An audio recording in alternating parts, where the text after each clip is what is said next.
Hi fellow dreamers, in this video we are going to answer your dream questions.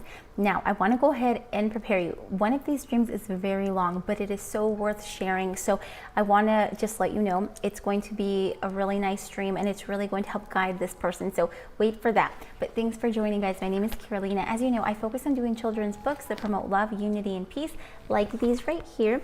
And I also help my followers interpret their dreams. The reason we do this is because when we listen to our dreams, we are connecting with our subconscious, and when we share them, we connect with one another on a more profound level. So let's go ahead and get started. We've got one long dream today. I really want to get into this one because this one is just really interesting. So let's get started. This first dreamer says that the first dream she has, she is in her, I guess, her childhood home. Okay, so she's in her childhood home, and she says that as she's walking in there, she feels pretty good about everything. She says she's feeling kind of happy, and then she starts hearing like these voices in the background, but they're all laughing. She says, I hear laughter everywhere, and she's like, I'm having a good time. She's like, but I don't see, who it is. And then she says that she specifically sees one of her aunts. Okay, one of her aunts is there, and she really just enjoys seeing her smile. And then she tells us that this particular aunt is actually going through a really tough time right now, and she's a little bit sick. So she just felt so relieved to see her so happy within dream state. All right, that's the first part. The second part of her dream, she says that she is still in this childhood home, but then later they exit, and as they exit, she sees this street, right, like this highway almost. She sees this highway, but within the highway there's like ocean. There's the ocean all over the street. So as they're trying to walk out, the ocean is like coming over this highway, and they're having trouble crossing it. So one of the relatives is kind of trying to guide the way and will come back to check on folks, but she's having a hard time getting across. She says she sees it and it's like infinite. She says this path is infinite and the ocean keeps on coming over it, and she's feeling kind of insecure and scared. So she walks on it as best she can, and she says she feels the water underneath her feet. Then she gets to a point where there's like this bridge. Okay, but she's not on top of the bridge, she's underneath the bridge. So as she's underneath the bridge, kind of seeking cover, the family is with her, but they're still not able to cross all of the way. So then at this point, she says that there are some snakes. She starts to see snakes, and she doesn't like snakes, so she's kind of scared, and these snakes are kind of coming after her, and she's trying to not pay attention to them and to keep moving forward on her path. Okay, now she says that during this whole time she's just feeling very insecure, and she doesn't know what this means. So let's explore it together. Okay, this dream I think is so beautiful because let's start with the first part. Okay, at first we're seeing that she's exploring her childhood home. Okay, so it's letting us know that this dreamer in particular is really connected to her roots. She's really connected to that happy past, right? Because she's accessing it in dream state. So in dream state, she's able to go back to the childhood home, and she's able to see her aunt who currently is sick and going through a tough time. So she sees her in a more lighter version. She's smiling, she's laughing, and we know that the energy in that house is really positive and really lovely because she hears those laughs in the background, and they bring her comfort. They bring her just kind of this energy of love and peace. So this is one of those healing dreams, right? The first part of it is very healing because it's letting us know, look, there is a lot of love here. There's still so much potential, and there's something within this childhood home and this childhood memory that brings her back to peaceful energy and loving energy. And obviously it's very needed right now, and we know this because of the second part of the dream, right? So the second part of the dream, we'll connect these two at the end, but the second part of the dream, she's saying that she's going down this path and the water keeps on coming over the path. Okay, this is very important because as you recall, whenever we're dreaming of the ocean, of the water, oftentimes it's a reflection of the dreamer's emotions. So I'd be interested to know, how were the waves? Were the waves crashing really hard, or were they kind of smooth, right? Like, how was that happening? We know that you were feeling insecure. We know that you were feeling kind of fearful. You do say that in the dream. So we can use that to help interpret this. It's letting us know that you're kind of looking at this path, your path of life, right? You're looking at it and you're seeing all these different issues, all of these emotional kind of ups and downs, right? We know this because the water keeps coming in and out, and you see the path. You're like, I gotta get across, but there's like all these different things coming in your path. So let's reflect it outward. Let's reflect it to waking state. What is going on in waking state where it's like you know where you're supposed to go, you know where you're headed, but there are all these various issues coming up, and there are all these various concerns. There are things that are concerning you that are coming into your path, and you're almost feeling like you have no control over them. We kind of know this we can connect the dots with this because you're saying that you're feeling insecure during this whole transition of walking on this path. So it's very important to reflect it outward, and then we can connect the dots and say, okay, this particular situation is causing me to feel this way, or these particular people around me are causing me to feel this way, okay? And the important thing about this is that we also think about the people that are around us that maybe are helping arise those emotions within us. The reason I say that is because later you say that you're underneath this bridge, and that as you're under this bridge, excuse me, let me put the volume down on this thing, because if not, we're not going to be able, there we go, it's off. Okay, so you're saying that when you're underneath this bridge, there are these snakes, right? You mentioned on here that these snakes come towards you and you just keep ignoring them. You're like, I'm just going to ignore them and I'm going to keep going on my path. But what we need to do here is we need to reflect this outward. What is going on in waking state? Who reminds you of that snake energy? Because you tell us you don't like snakes, you're fearful of them. So what is going on around you? Who are those people around you that are causing you to feel like, you know, like that there's fear in your life, that there's insecurity in your life, etc.? It's letting us know it's time to create some space, okay? Time to create some space between me and those people that I feel don't have my best interest at heart, all right? It's simply one of those dreams of alert, letting us know it's time to create that space for yourself. And we also know this, and we know that you're going to take it in a loving way, because the first part of your dream, you're kind of exploring that childhood state and you see so much happiness, you see so much hope, right? But now, present time, it's like you're looking at this path and you're like, all of these problems, all of these issues, what is going on, right? It leaves you feeling uneasy.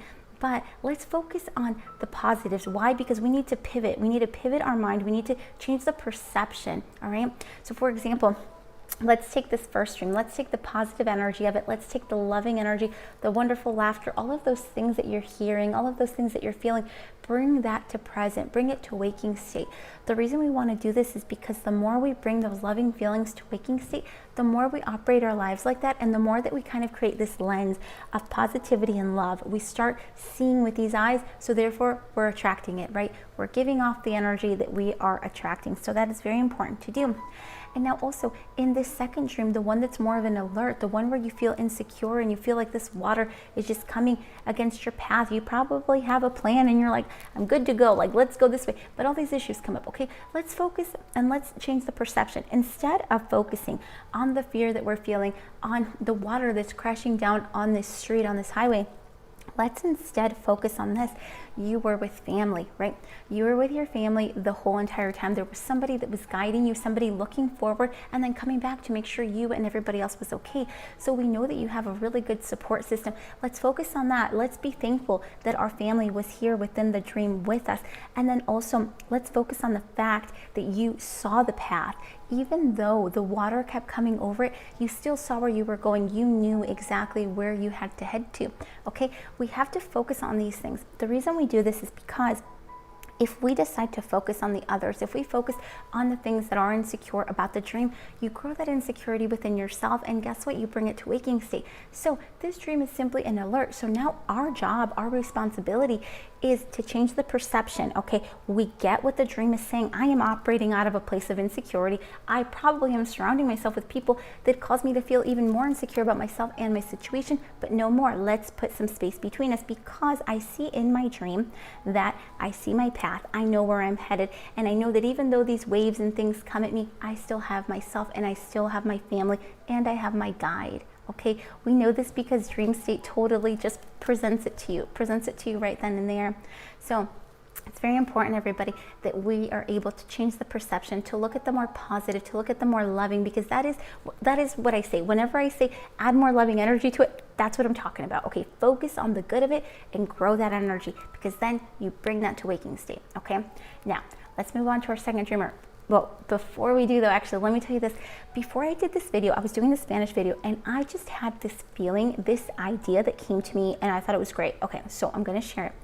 So I'm inviting you, whichever dreamer is out there that has a dream like this, that is profound, that is maybe even a little bit lengthy or whatever, a dream that you really want guidance on to understand what these different components are telling you.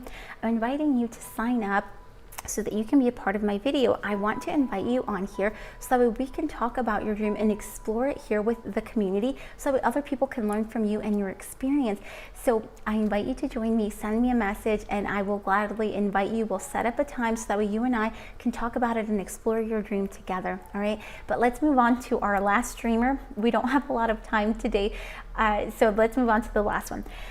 This dreamer says that there was this guy who liked her. Okay, this guy that liked her, but they had an argument a few years ago, and she said, you know, I don't talk to him anymore or anything like that. But she said he recently, I guess last year, added her on social media, okay? And then she's been having dreams about him. She had a dream in particular where they said sorry to each other, and then they even said, I love you, okay?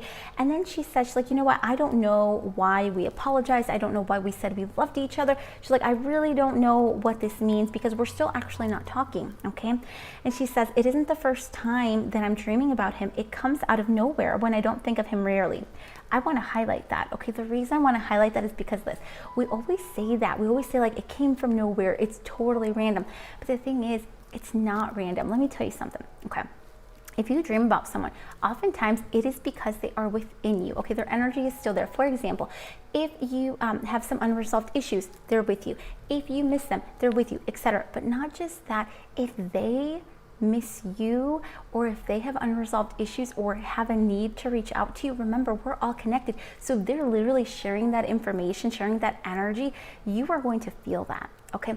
Have you ever, have you ever just like had a feeling that you had to reach out to somebody or you had somebody on your mind and then boom, the person contacted you and you're like, that was weird. I totally thought about you beforehand. Okay, it's the same kind of thing. It's because when we have an intense feeling or an intense desire about a person, situation, etc., we literally put it out into the universe. We don't even know we're doing it, but we put it out there and the other people, they receive it. Just like they receive it, we receive it. So it wasn't out of nowhere. It could have been within you or it could have been within him, and that's why it got to you. Remember, we're all so connected. So I think that's just cool. I just had to highlight that for us here.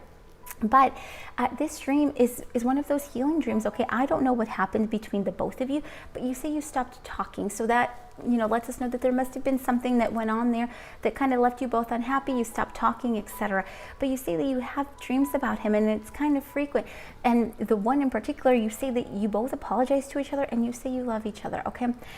So if this dream brought you just peaceful energy, if it made you feel good and everything, it's letting us know that you're totally ready for that. You're totally ready for closure, okay? It's time to forgive. It's time to let go. It's time to embrace something new, okay? Oftentimes, whenever we have these relationships with other people and it doesn't work out or we don't talk anymore, etc., if we don't get closure, that energy is still with us. It's still like unresolved issue, right? And it comes up in dream state. So it's just a time for you to simply accept it, okay, I get it. It's time for me to forgive and let go. And when I say embrace, I mean like embrace what the possibilities are. There are infinite amount of possibilities. So if we're able to forgive this person and we're able to let go of all of the harm, all of the hurt, we not only allow them to change, you know, within our eyes, within our perception of them, but they get that energy too. So it allows them to kind of grow, to kind of just be who they really are. Because remember, we're all growing and we're all changing. So this dream is a really beautiful one because your subconscious, your inner self is ready to forgive and let go. So I encourage you to do that. And if he reaches out to you, welcome that, right? Welcome it. You know what you need to do. You have to just let your feelings guide you on this. So if you've got a need to reach out, reach out. If you have a need to say, I'm sorry, then say it. But just know that your inner self is totally ready to do it anyway. You've literally already done it in dream state. So it's your decision. Are you going to do it in waking state too? You can at least practice that energy of forgiveness. But I do appreciate you sending your dream in because a lot of people have dreams like this, right? And then you're like, well, what am I supposed to do with this? And the thing is, guys, it's a different answer for everybody. It really depends on where you are in your development, in your process, where you are in this healing process. So it is a very personal question, but we can of course get into deeper detail. And if anybody has any specific questions that want to discuss it privately, we do have our online consultations. So just check those out on my website. And then finally, I want to let you know, guys, this month for Hispanic Heritage Month, totally amazing, I'm going to go to one of the Durham schools here in North Carolina, and we are going to share Lupita and her magical dreams. And it's going to be amazing because we're going to be able to talk to the kids not only about the book, but the kids are going to share some of their dreams with us. So we're going to help them with their dream interpretation. It's going to be so much fun because, as you know, kids have the most magical, most magnificent dreams. So it's going to be really cool. I will share some pictures with you or information whenever it becomes available. But guys, I send you a huge hug. I send you love, unity, and peace, and I will see you soon. Bye, everybody.